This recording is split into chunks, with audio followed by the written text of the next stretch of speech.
Hello everyone, welcome to another video. In this video, I'm going to show you how to take long screenshot in iPhone in iOS 18. So let's get started. You can take full page screenshot using this method. So first of all, I'm going to go to Safari and then I have a page loaded here. So let's go ahead and go back to the top of the page. Now I'm going to take a screenshot using the power button and the center button as I'm using the iPhone SE3. If you don't have an iPhone SE, then you're going to have to press the power button and the volume plus button.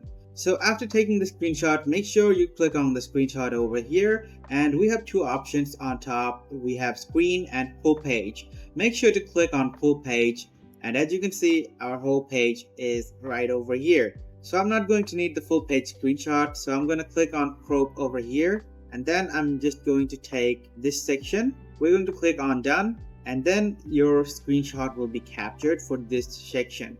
After that, you're going to have to click on done and then save PDF files to files. And then the screenshot will be saved as a PDF file.